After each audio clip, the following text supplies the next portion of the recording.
A big welcome to How Do Men, a podcast with the ambition of building conversation, co-learning, and co-creation in order to find solutions, tools, and concrete tips for the modern man. Today, I'm here with a very exciting guest, namely Dan Persson. Dan is a psychedelic integration coach with 5 years of experience in men's work, coaching, and facilitating circles. Previously, he dedicated his efforts to assisting former criminals with their reintegration into society. Dan has always been on a quest to comprehend his own identity and the essence of his existence, a pursuit that has been a constant throughout his life.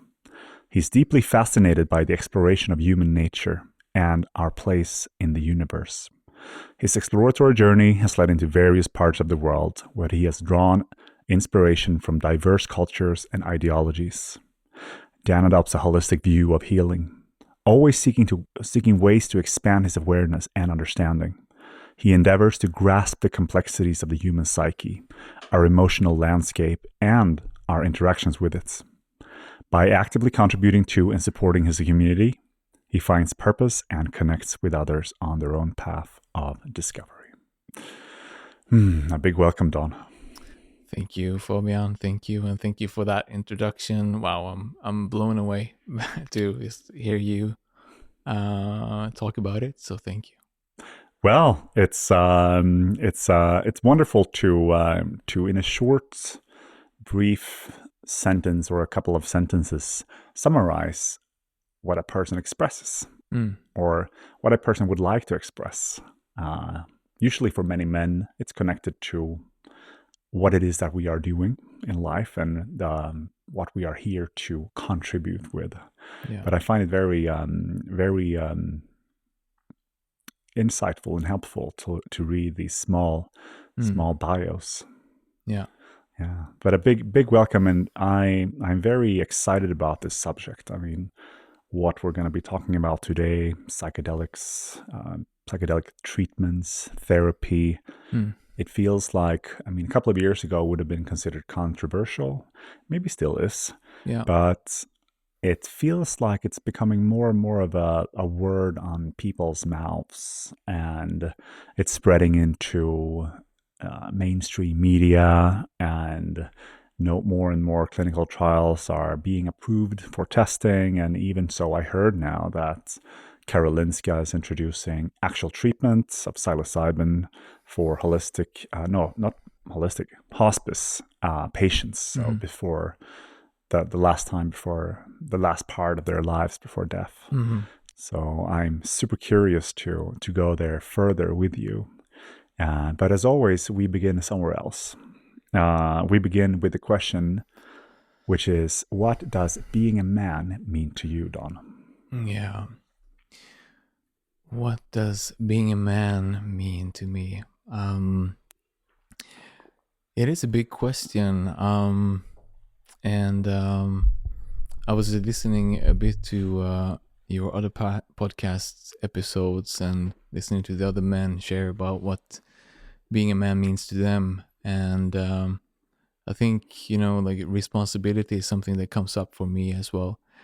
But I want to divide the word responsibility into the ability to respond. And this is something that is very, I think, important for us men to have the ability, the resources to be able to respond, because there's a lot of things happening in our lives, and the what kind of ability you have to respond could mean life or death, could mean like success, failure, and so then to put myself in check and how responsible I am, I like to use accountability as a tool for me to keep myself centered. So responsibility, accountability are two big topics for me, how I see myself as a man and what that means to me. Thank you. So if I hear you correctly there, what I'm hearing you say is that first you talk about responsibility, but rather than just looking at the word per se, you want to break it down and actually look at the what substitutes or like what builds up the word, which is two words: being able to respond, or response, and then abilities. Your ability to respond to different situations, no matter, is a big part of being a man. And secondly, you talk about accountability, being able to hold yourself to your word, and making sure that you keep yourself in check so that you do what you say. Yeah. Is that how I'm getting you, or do you want to add something to that? Well, I guess responsibility is a very big topic as well. So I mean, like, I'm responsible for myself, but I also take responsibility for my community, my friends, family, and the accountability part is they're related, because I take responsibility for my actions, and I do what I say that I will do, and then I also think that being a man, what it means is also to have a purpose.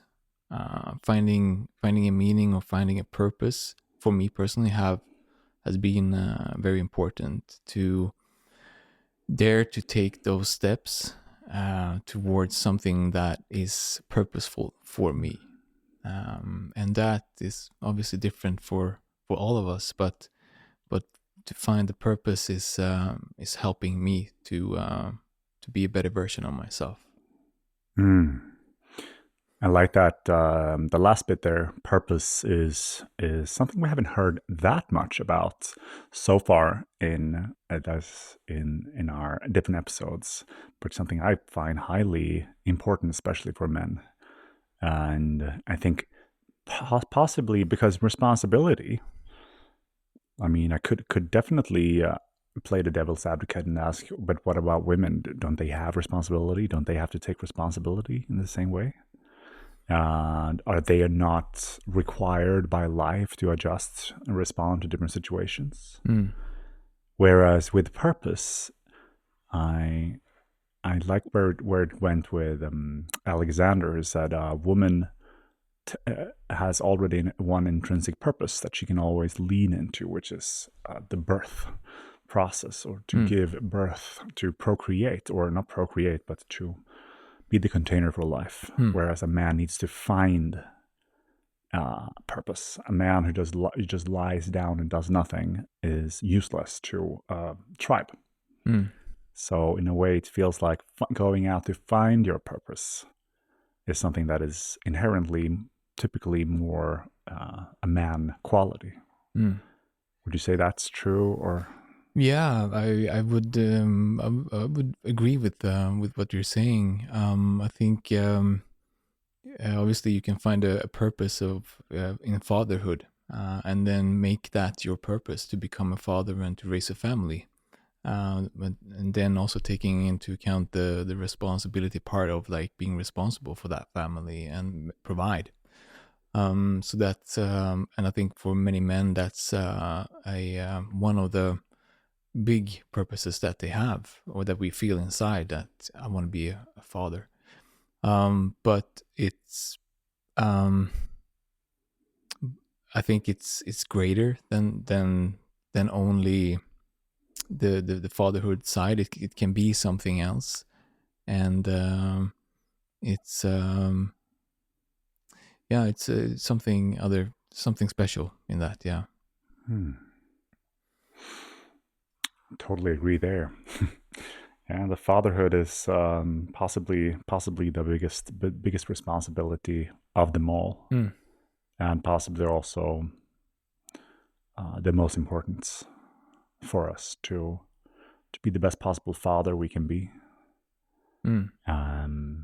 Just due to the actual effect that it has for the world, to be a proper good role model for children. Yeah. Yeah, but then there are many other ways, I think, to kind of go into that energy of being a father, and It can be a project. It can be another community as well. It doesn't necessarily have to be my own children, so to speak. It can be something else. So it's all about like where I choose to put my energy into that specific path, or on that journey, or finding my purpose, or fulfilling my purpose, living my purpose. I like that. It's the first time I'm hearing a man speak about that. I sometimes hear women speak about that you can mother your business ventures, you can mother your dogs, you can mother other children, you can mother, not motherhood doesn't necessarily have to be about being a mother to your own biological child. And here is the first time I hear you say the same, that's fatherhood can be. And I'm curious then to how you would differentiate to mother a project and father a project. Yeah. It's a very interesting question. I haven't really thought about that myself. Well, I believe, it's we all have that. I think we all men have that father archetype in us, and obviously it becomes very real when we have our own children, or when we are around children. So for me, like fathering a project, let's say, is to give that energy, attention, love, and time to grow. So you can use the metaphor of like you have a small child, and you need to give that child like attention. You need to make sure that they're provided for, they have food, and so they can grow and flourish. And the child also needs to learn right from wrong, and etc. And it's just kind of like the same thing as having a, like, it's not the same thing. It's absolutely not the same thing. I'm not saying that, but it's but that's how the energy would then be transmitted towards a project. Mm-hmm. I like what you're saying there. I enjoy also dissecting these questions a lot, because I'm hoping that throughout the round throughout this podcast life, that we'll be able to really arrive somewhere in an understanding of what it is that we're talking about. And I mean, we talk about this as well in Sculpt a lot. And Sculpt has more and more really is about leadership. It's about leadership for first yourself, and then being able to lead others. And when we go into, I mean, the first level of the Sculpt training is predominantly just to, understand yourself, know yourself, and then learn to lead yourself, which is a big step for many. Yeah. And where most need to begin. Yeah.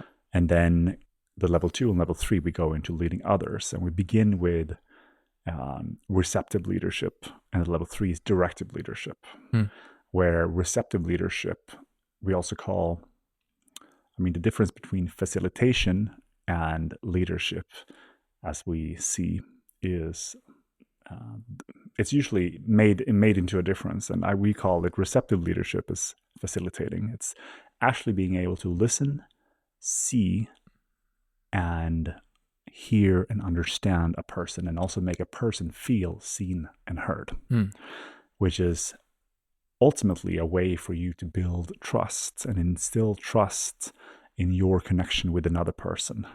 Something that is highly valuable and also forgotten amongst many leaders today.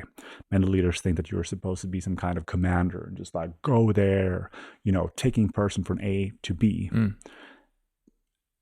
looking into the future and all of that stuff.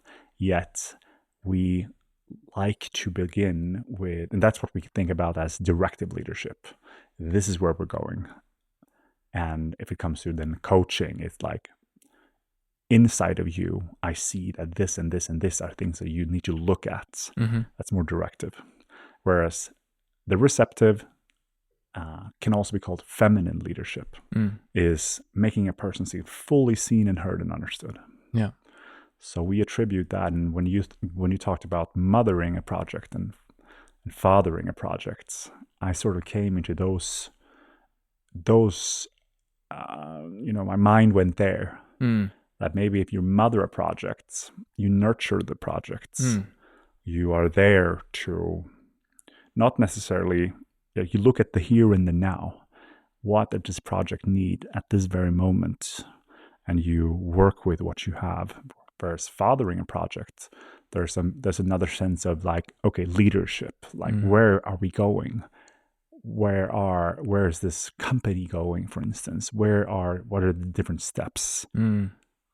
Just something that came into me when you talked about this. Yeah. Thank you for that, to bring in those the distinguishing, like, that separates the two. I think fathering a project definitely, it might have more direction into it. What I was kind of tuning into was more maybe the fatherly love that you have, that you could have as well for something that is very meaningful and that you find very purposeful. And when I do something from that place of like a deeper love for something that I find very meaningful, sometimes it can present itself as direct.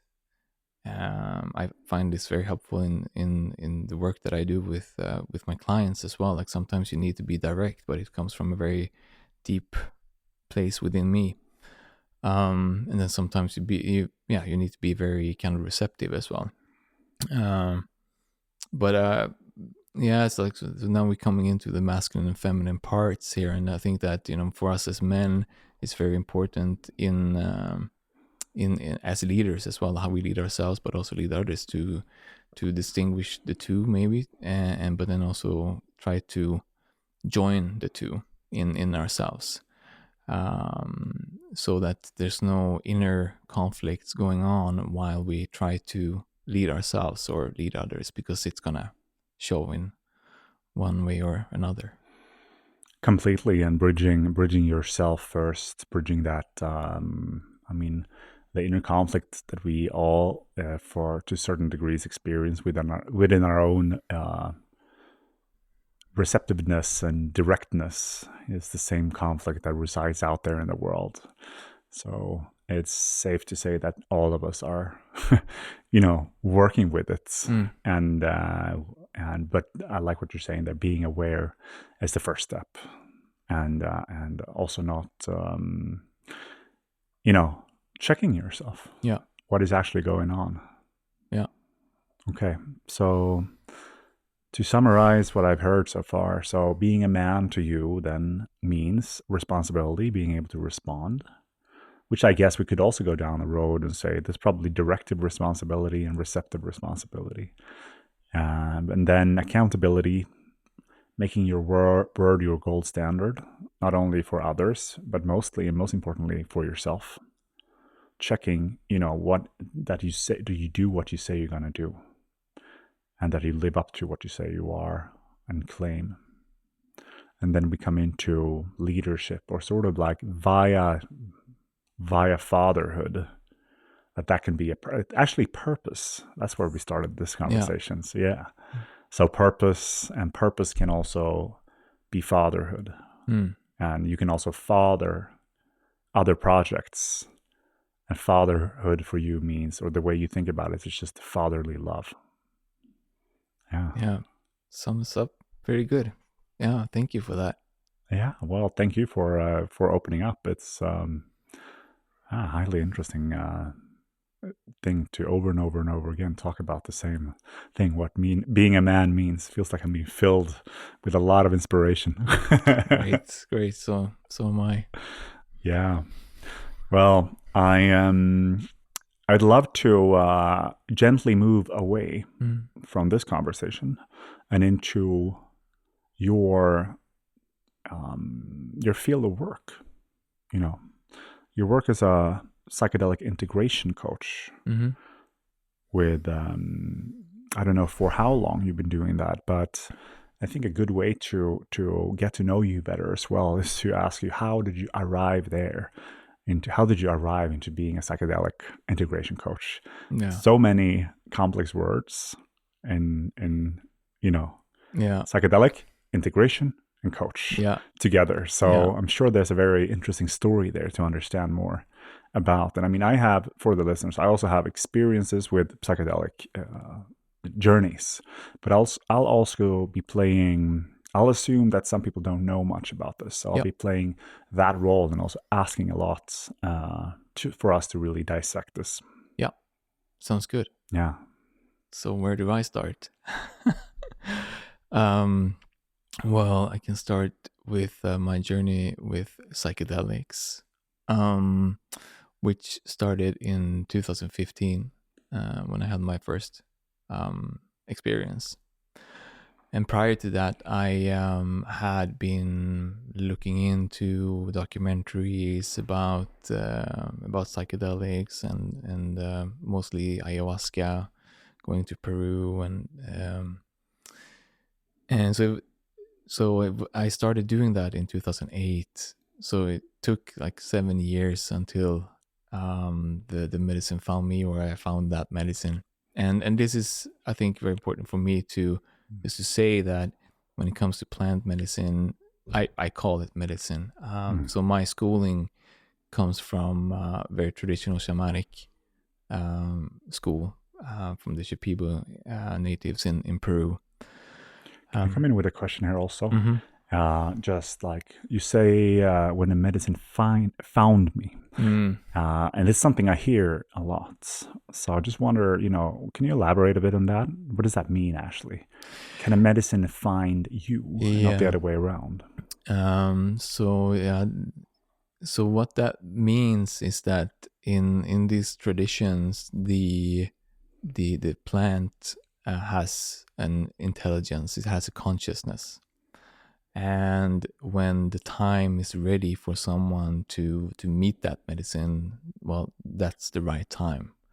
So what it means is that we're all kind of on a journey, on a path, and we're looking for answers, understanding, meaning, whatever that is. And this medicine comes in into our lives at the right moment. So it has maybe double meanings as well, but this is what I understand it to be. Yeah, and what I also feel when what comes up in me is almost this term synchronicity. Like you begin to see all of a sudden like several messages or several things in your life which point to it feels almost like the like you said that the intelligence is calling. So you begin to see people all of a sudden mention it to you, and it finds a way to you Yeah. when it's time. When it's time. Yeah. Yeah. Yeah, that was definitely my case as well. Like for the first time when I got introduced to it, there was a lot of synchronicities, and I was looking, all over the place, and then to find retreats and to find people that they could reference me to go to places and stuff. But then when the time came, it was very close by. So so there are many different ways it can show up, but the synchronicities is very common. Yeah. And why did you begin to search for psychedelics like ayahuasca in the first? You just felt called for it, or were you in a place of inner exploration? Were you coming out of were you in a depression, or what was the reason why you began in the first place look for it? Yeah, so it's I think, as long as I can remember, I've always had that question in my mind, that like who I am. I remember, when I was 5 years old, I was standing on a stool to reach up to the bathroom mirror, looking myself in the mirror and asking, so how is it possible for me to be me? So I mean, that question has always been in my system. And I came back after living abroad when 2009, 2010, and got a good job, had a good career. I lived with I was living with my partner, and had bought my own place, my own apartment, and done all these things, and was on that path of but now I'm set. I got a good career, I got my partner, I got my apartment, and I got my 5 weeks of vacation, and then I got good colleagues at work. But there was like still something missing. So I went into some sort of depression, and also during that time as well, I was kind of like looking. I was always keeping that door open to like, oh yeah, but where is this like ayahuasca and what's that? So so that's when it came, basically. And what happened afterwards was just had one session, and then I changed job. I left that relationship and went into some sort of therapy. So it was like big change. Okay, so I understand. And where did you do your first treatments? Where? Yeah, was it abroad or was it somewhere in Europe or? Well, yeah, it was somewhere in Europe. Got it. Yeah. So what I came in here from a curious perspective. So what happens during a treatment, or like what happens during a journey? Yeah. Wow, that's a big one. Yeah. I think the first 3 sessions that I had, nothing really happened. It felt like a long meditation. So nothing can happen, and then everything can happen. And it's an experience that is very difficult sometimes to put into words. And I think this is maybe like what we're gonna try to do now, to just describe the events that are taking place. I think the medicine is working through different like levels, like mental, emotional, physical levels in your body. So a lot of the things that are happening is not something that the mind is really aware of. It's very common to have strong visual effects. So a lot of light, a lot of patterns, and what I always tell my clients is that before they are going to have their psychedelic experience, is that you have an intention with like why you do it, because this is not something that you take on a Friday evening and then go partying. Yeah, it's something else. And so with that intention, you, through the medicine, you access some of the layers within your subconscious that are presented to yourself in ways that might not seem logical to the conscious mind. So it's very common to have an experience where you come out and you feel a bit confused and kind of like, what happened? I mean, it was a very strong, powerful, blissful experience, but what actually happened? And so that's now I'm starting to talk about a little bit what I do, but it's like you should try to create those like a bridge between our normal self in a normal state of consciousness and the session in which you have like a non-ordinary state of consciousness experience. So basically, I think you meet different parts of yourself you have an inner dialogue with yourself through the medicine, which then give you answers, which is not what you're gonna have, like those kind of answers in a normal state, because you have that catalyst. That's one of the answers that, what can happen during one of those experiences, because there are so many answers to give. But trying to make it understandable as well. And it can be blissful, but it can also be very scary. Yeah. I've never been so afraid in my life, but I've never been so happy in my life. But I've also been very happy in my normal state, but I've also been very happy in a non-ordinary state. Yeah. So, and I think, I was listening to another podcast. I can't remember the name now, but he was doing an interview with a woman who had she died. She had cancer and she died, and then she was dead, clinically dead, for 36 hours. And then, so he was interviewing her about like, what was it like? And she was saying that, you kind of go, it was like a big warehouse, and which is pitch dark, and then you go in with a flashlight, and all of a sudden all the light is turned on, and then you can see everything, and then it gets dark again.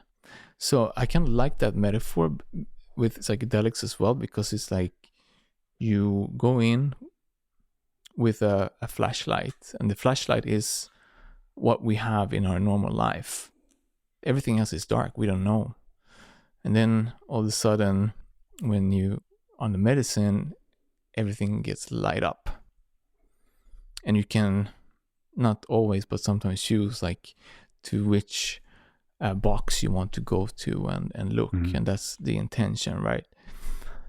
And so it gives us, what it has given me, I'm gonna just speak for myself, but it's been giving me an insight of my existence, of how everything is so much bigger. There's so much more than just what I'm aware of with my 5 senses living my daily life. And that has given me the I don't know, comfort maybe, but also kind of like just the certainty, or giving me more centeredness in myself, working through the fears and things that I have with me in my baggage, which is, because this is taking psychedelics. It's not a pill you take and then everything is dissolves, your problem is gone.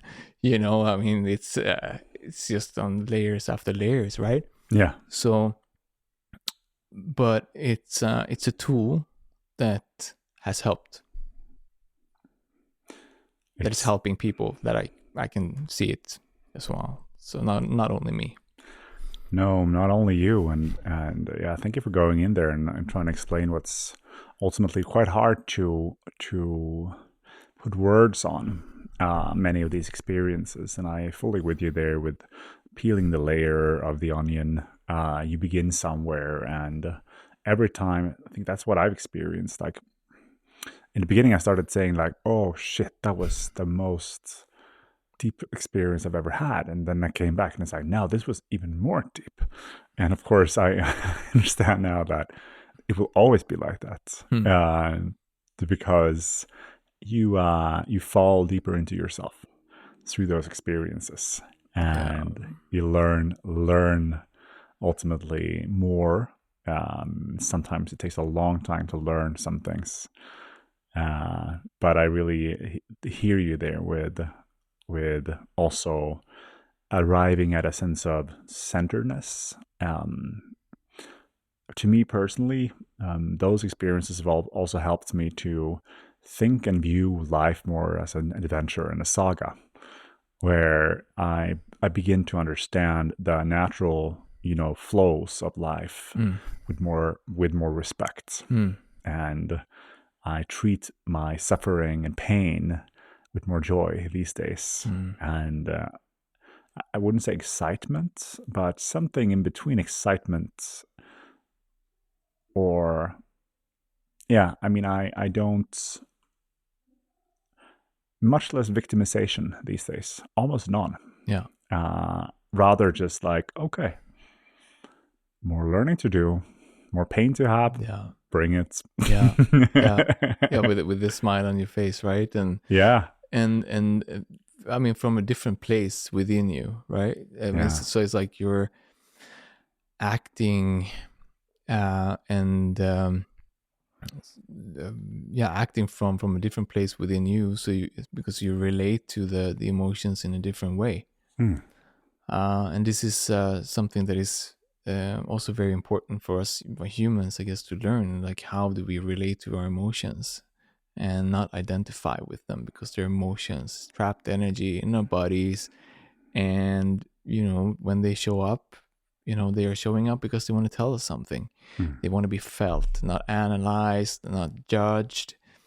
And so if we can do that from another place in ourselves, from our heart, that going back to myself, this is what I'm trying to kind of how I want to relate to myself and to others and everything that is going on inside of me.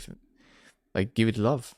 It's giving it love and compassion and space, so it can come up. And if I need to cry, if it's sadness, fear, whatever that is, then yeah, just bring it on.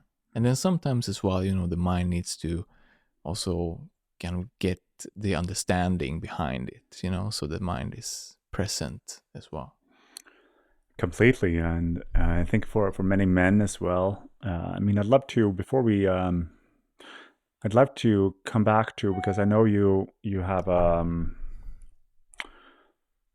like understanding from the shamanic path. And I mean, something that I think it's going to be increasingly important also for now, as all of these substances or like medicine are arriving and coming out in more amounts to the world. The importance of the ceremonial setting, actually, going in, because what's actually happening, when we are doing this, in order to experience reality in this way, there's almost like you pick holes in yourself on I would say your energetic body, or whatever we want to call it. And when you're open like that, it is also, you're also at risk for other energies or other experiences. I mean, I know many that I've gone through, or not many, but I've heard of cases, people coming out of this and going into depression for 6 months or 9 months, or only to then realize that they actually have, caught some form of thing from the experience itself that needed then to be removed. Yeah. So what's been your experience with the ceremony, and how important is that to you, and especially also in your work now? How much of the ceremonial setting are you applying into your work? Yeah, so I spent well, in total, like 4 months in Peru together with different shamans, and it's very important. It's very important, I would say. It's one of the foundations to actually do the work, this setting up the ceremonial space. It's such a big topic, what you address now with energies and how to protect yourself. And there are different schools, and it's a very big topic. But the way I was taught and the way I work is that I always clean the space with Could be tobacco, like mapacho, like pure tobacco from Peru. It can be sage, it can be palo santo. And the most important thing for me is to have a clear intention. And obviously, as well, I mean, yeah, I have a prayer that I do, asking for protection and stuff like that before going in. And then also after thanking. It's just to kind of like give it more depth and give it more respect to what I do. Um, and it helps with the intention, it helps with the presence. So the more present you are in one of these sessions, and the more you can work with, you know, your intentions before and during, the more I would say like you're centered, in the more centered you are in the session, and then less kind of, you're not being okay, now I'm looking for a word here in English, which is very difficult to find, but you're less accessible to other energies. And that's why the setting is so important. And this is also something that when they do clinical studies and stuff here in the West, that they've taken that from that tradition, to have a safe setting. You feeling safety during a session is extremely important. If you feel fear, which that comes from the outside and not from within you, like that you, then it's gonna interrupt everything. So intention and setting is very important to create the right environment. Then when it comes to, you know, energies, and you know, it's like everything is energy, and this is something you can experience a lot of when during these sessions. And that's why I think it's also very important to keep yourself centered, and knowing, okay, what is mine and what is just something that I'm seeing, which can also be a bit challenging sometimes, because it's you who are having the experience, you are creating it. Something that I usually say is that, you know, if you can't get energetically hurt, if you will, if it's not something already there that this energy can attach to. Exactly. So I know people as well that have come out from different experiences, psychedelic experiences, and have had, like, you know, a year of just processing.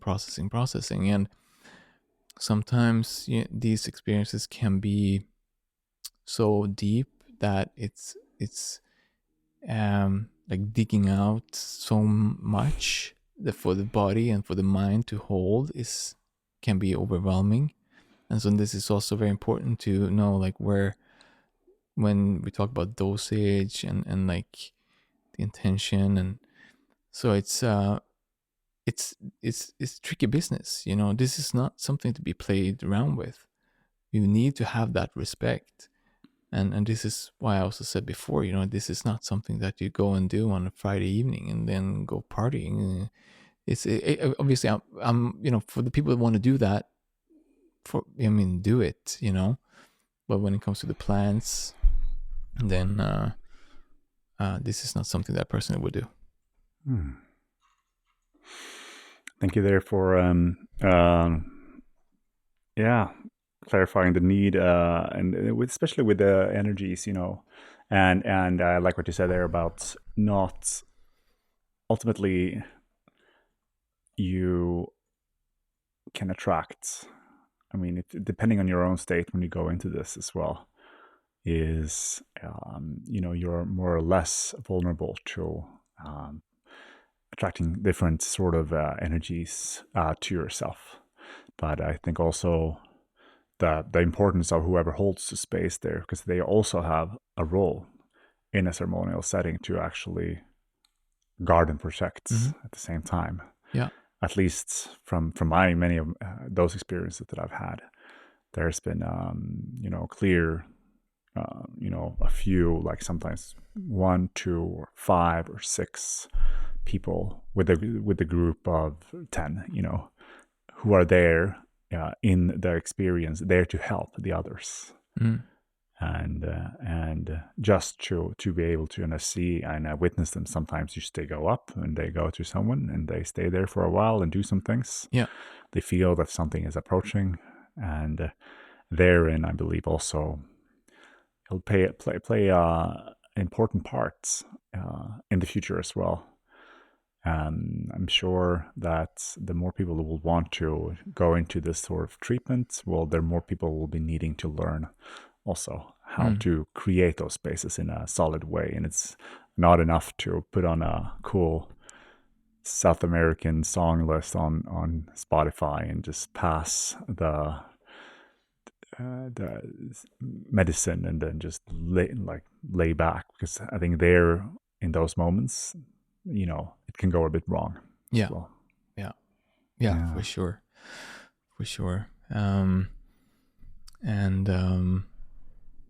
I think it's interesting how they are conducting these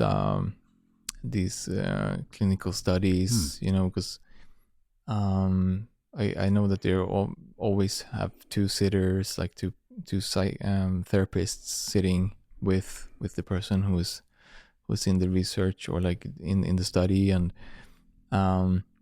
it can be, I think, done in many different ways, but the most important thing is to go back to the intention and the setting, and feeling safe,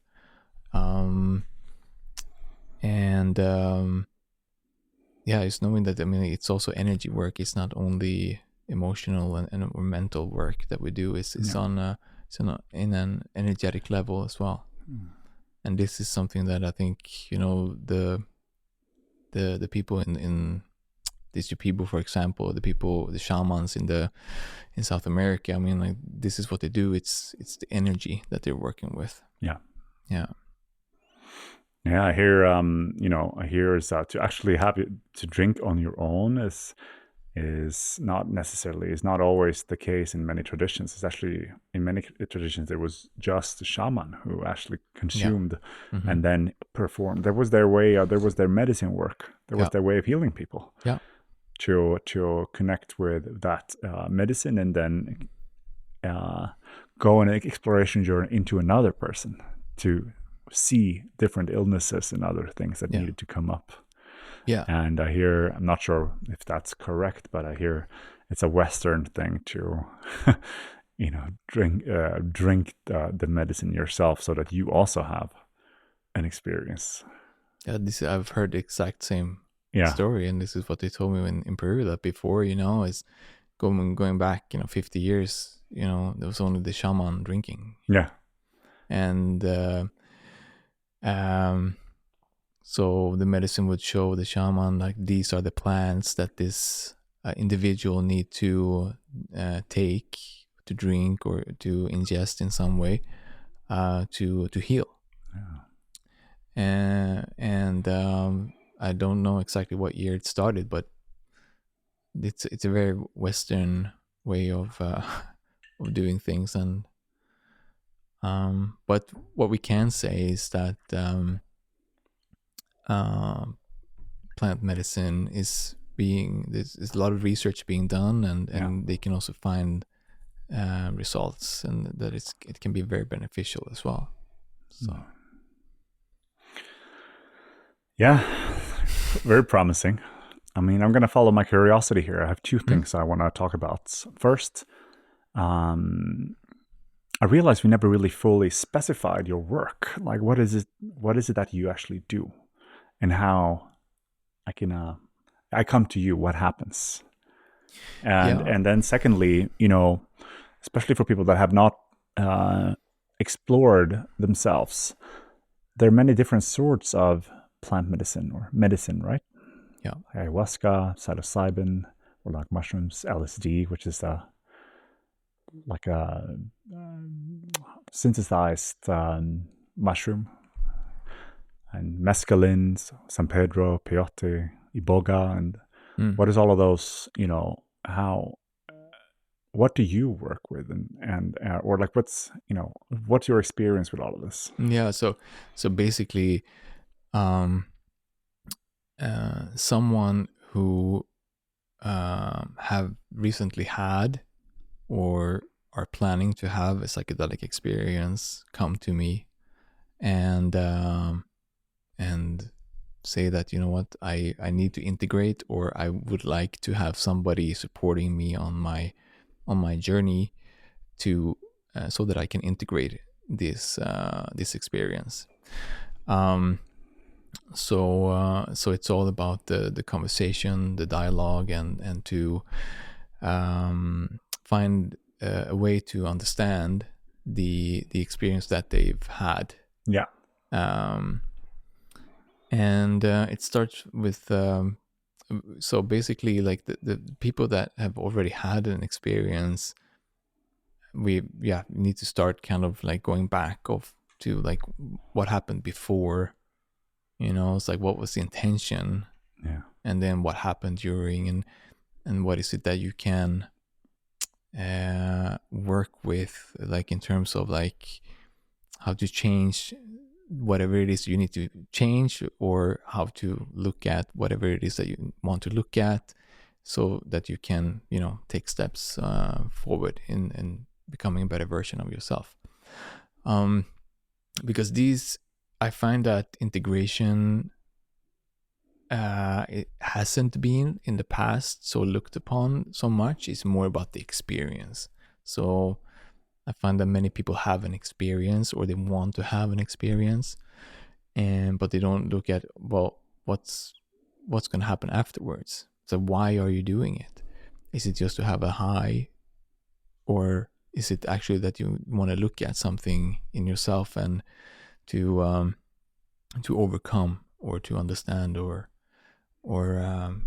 find meaning, whatever that is, and then to integrate that, to make it like this, so that the experience can be helpful for you going forward, because that's where the real work is.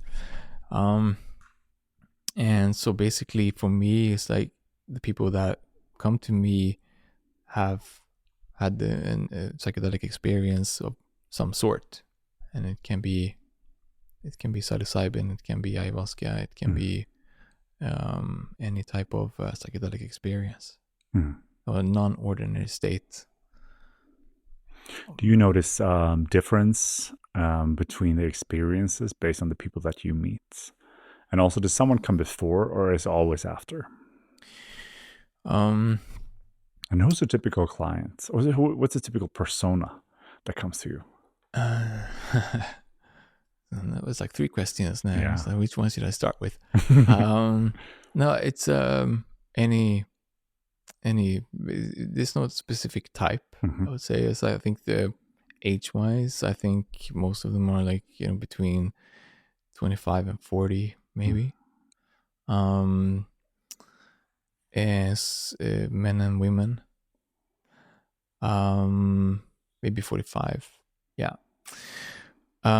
But and then I think most of them come after realizing, or maybe it has passed maybe a couple of months, and it's still kind of an ongoing process.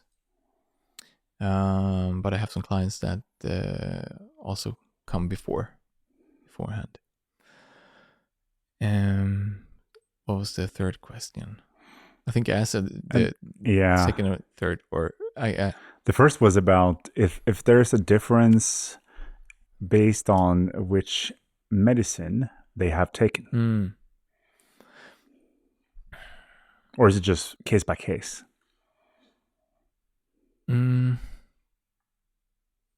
It's actually quite a good question, because from my point of view, I don't really like, it's the experience itself that I want, that I'm a bit curious about, in correlation with the intention. And then what kind of compound or substance that you've taken, it's not so important. It's about you and how that experience was, what happened, what transpired, what was the feelings related to what maybe you saw or experienced, and what was the intention.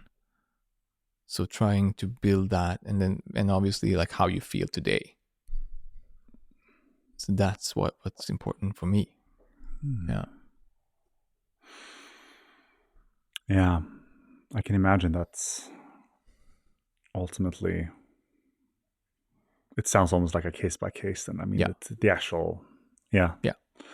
I think this is highly valuable, what you're doing as well. I mean, I'm just thinking about my own experiences, and sometimes, you know, what happens is that you journal about your experiences, but then you put the journal away. I mean, sometimes when you go back, it's like, this is like biblical proportions. Whatever you've been writing, it's like, it's enough wisdom there for like 3 lifetimes. Oh yeah. But you just like left it, and then you come back Yeah. back again. It's like, sometimes when I read, and it's like, yeah, those were some really good pointers there for me to look at. But finding a way, and a healthy way, and a sustainable way to actually bring home the experience and work with it, I believe is going to be very important. Yeah. And I mean, it's a next level of doing this type of work. To invest in I'm actually going to put you together with someone that I was connected with, who is on the same path, but from an app perspective. Oh. Using like an app to write about your experience, and then the app will create images via AI to help you look at your experience from an AI, like an AI generated image perspective. And then, you know, they're still in the developmental phases. Yeah. To see how you can then break down, like, what are the actual commitments based on this, and then, you know, something along that line. It's early stages, Yeah. but I'm going to put you together. Interesting. Yeah, Thank you for that. Yeah. of course. Yeah. Yeah. Yeah. No, I think, you know, like when it comes to integration, which now I get reminded of, like in the beginning, you said like there's, you know, the psychedelic and the integration and coaching. So I think we covered a bit about the psychedelic, and I can go into the integration part even a bit more deeply. Is that, you know, when we come out from this experience and we feel we're filled up with hope, joy, like a deep sense of, ooh, this was deep, like meaningful. You know, after a while, when this feeling subsides, it's very easy to go into these thoughts, the thought patterns, and the ideas that we have about ourselves. And it's these thoughts and these ideas that we have about ourselves, the unconscious one, that is like keeping us from what we maybe truly want. I'm not saying that it's like that in every case, but for many, it's the shadows that are keeping us from becoming who we really want to be, who we are longing to be. And so this is another part of the integration, is to, okay, so from this standpoint, from this feeling of having this experience, where am I stopping myself? You know, and recognizing that when it happens the weeks after, and ask yourself, like, so how can I do this differently? And so this is a lot of the where the coaching comes in as well, you know, and to find ways, concrete ways to change that behavior and start believing something else about yourself. Yeah, it's really the thing. It's really, I think, the big part of the work, and I see that as also something I myself have learned more along the way. At first, I believed that many of the experiences itself was the healing, you know, was the effect, and there's some truth to it, definitely. But I'd say the real inner work is not as glamorous as those exciting experiences. It's like, okay, you have lack of access to your emotional world.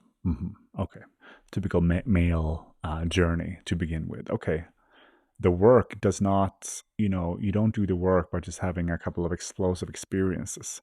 The real work then comes to actually committing time, dedicating yourself, Yeah. like hours, ideally daily, Yeah. sit down and like build the path and roads internally inside of yourself to begin to then connect and Yeah. heighten your emotional intelligence. Yeah.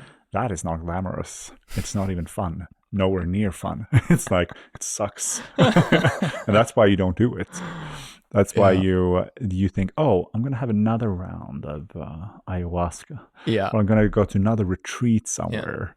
And And until that happens, I'm gonna distract myself with Netflix and going out drinking beer and like doing Yeah. all these things that I did before. But next session, that's what's gonna like change everything. Yeah. Yeah. And it's ironic almost how easy it is to slip out of it.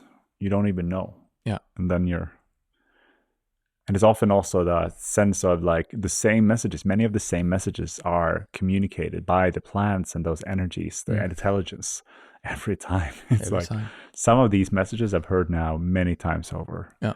I come back and it's like, now's the time. Yeah. And then no. So clearly, probably my biggest resistance points are to some of these things that I've been suggested to look into. Of course, it's the easiest to slip out of them. So fully see the value of having, again, accountability, making your commitments known to someone else, communicating them openly. That alone has a big impact, because then you can easier to lie to yourself. But when there's other people that have also heard your commitments, it gets a lot more weight, which is of course, what is one of the big powers of men's work, or like group personal work. I'm sure it's the same for women's work, It sucks to let yourself and your group of men down, because they will feel let down because you didn't do what you said you would do. Yeah.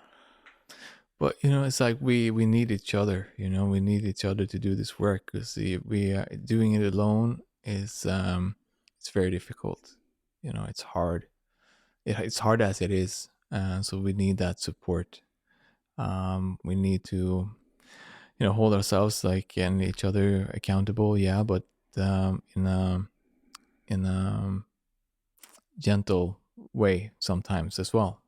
So it's because we're all in this together. We're all having this human experience, and we all struggle. The stories are different, but we're struggling with the same kind of emotions, and then on different levels and different degrees. But we can always relate to one another, and how we are struggling sometimes, and how we are moving ourselves forward.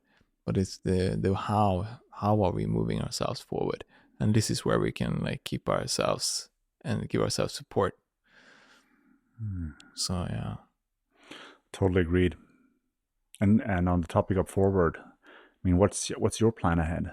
What's the way forward for you? Is it building up a psychedelic integration coach empire of coaches around you, and or what do you see yourself moving into in the future? I mean, for me, helping others, it's part of I feel like in the men's movement we can state our own mission, and part of that mission that I feel like I have is to support myself, but also others to heal themselves and to become better versions of themselves. And how, I have no idea. I absolutely don't know.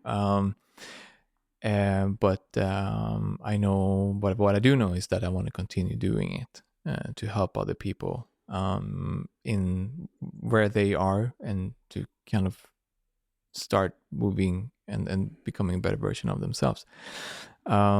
But the one concrete step that I'm doing now is that I'm going to join this agency from where this podcast is being broadcasted from, and continue working with men, and to have deeper, meaningful conversations, and do some work with ourselves. And I'm not so worried about the future. I mean, I have this very strong sense of trust, and things are going to present themselves. Like, yeah, I need to show up to what is presented to me, and can be very challenging for me. Like this morning, I shared with you before we started this podcast that I was going through some fear, and it was like resistance. I was like, oh, it's very scary because showing up and to be visible to the world has been something very scary for me. But this is what I need to do. And right now you said, oh, I want you to meet this person, and this is what can happen, right? And this is the magic. This is the synchronicities of the manifestation of what is happening. So showing up to what shows up with a clear intention, with a clear vision of what I want to do, but then what it will become, I don't aspire it to be an empire, to be honest. I thank you for going down the road there to share how what you see lies ahead, and what I hear is that you are very much here in the now. You have a deep sense of a purpose, and you have a lot of trust, being able to respond to whatever is being provided to you. And that is right now how you see yourself moving forward, not necessarily with that 1,000-year vision, but rather just, okay, it feels good right now. And I have a trust that things will come to me that are supposed to come to me, and I will then navigate along the way. Mm-hmm. Thank you. Thank you. Wow. Love your summarizes, man. It's beautiful. Oh, it's important. It's important for me as well, because sometimes I just don't hear correctly. So then you have a chance to say, no, that was not the case. Yeah. Well, it makes me feel seen and heard. So yeah, so thank you. Well, thank you. And what comes up in me is also a sense of warmth towards hearing you, and your story helps me connect with also my sense of trust in my own. I mean, I'm currently running a few companies at the same time within the sphere of consciousness or personal development, and meaning there's a lot of planning at the moment for me. And it's a necessary step, because the second you have more than one mission or project, you've got to begin time management. Yeah. And in that, it's also healthy to work with a lot of like priorities, like what is actually important. What's the 80-20% rule, for instance? 80-20, I mean, 20%, 80% of the value comes from 20% of your actions. What are those actions for each project? Yeah. And it's easy to kind of get stuck in, it's a necessary step, but sometimes it feels a bit like, oh, I want to land into more also, it's a beautiful thing to just have that centered presence and peace around, which I have. But you sharing that with me helped me to tap into that inside of myself. Nice. Yeah. Nice. So what are you avoiding? That's the last question. What are you avoiding right now that you should be doing?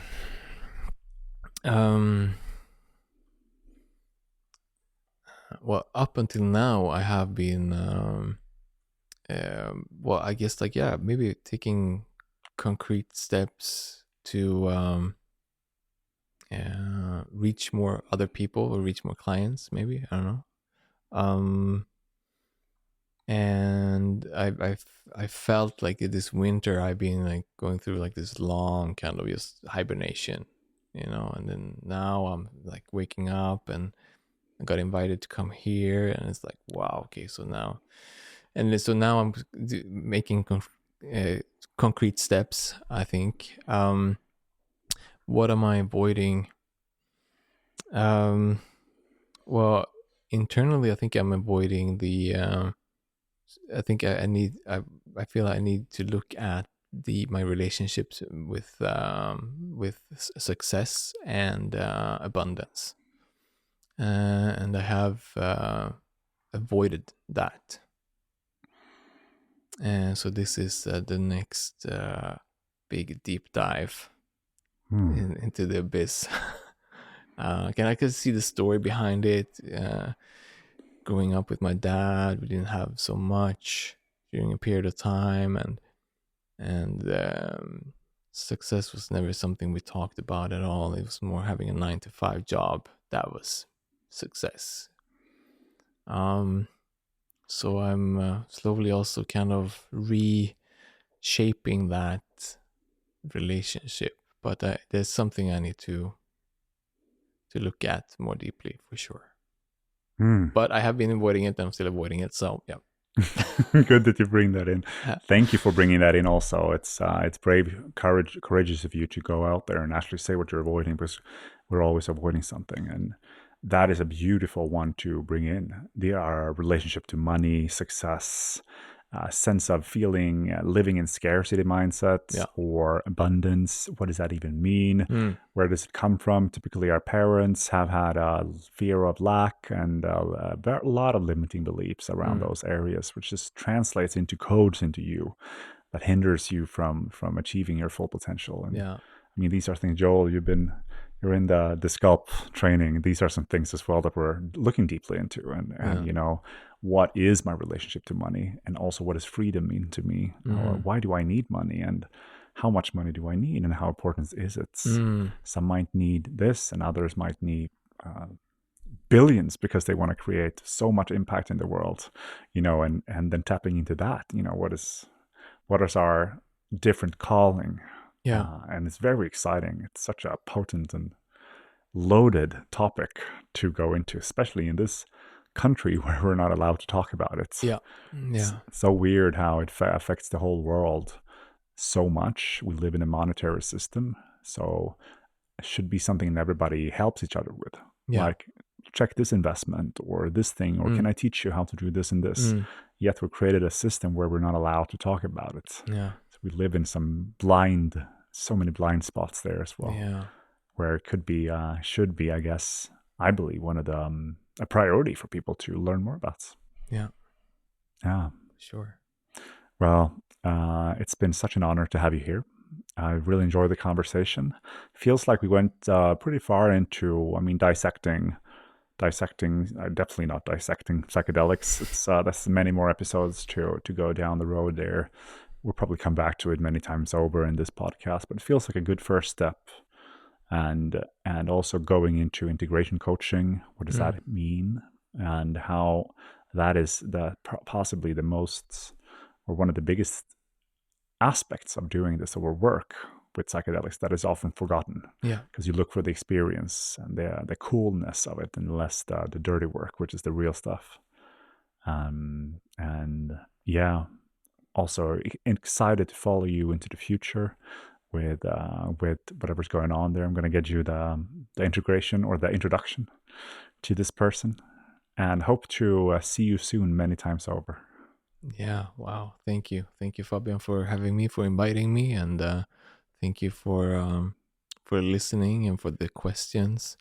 It's been very it's been great in many ways. I've also learned things about myself speaking to you and answering your questions. So I'm very, very happy and grateful to you. So thank you. Thank you.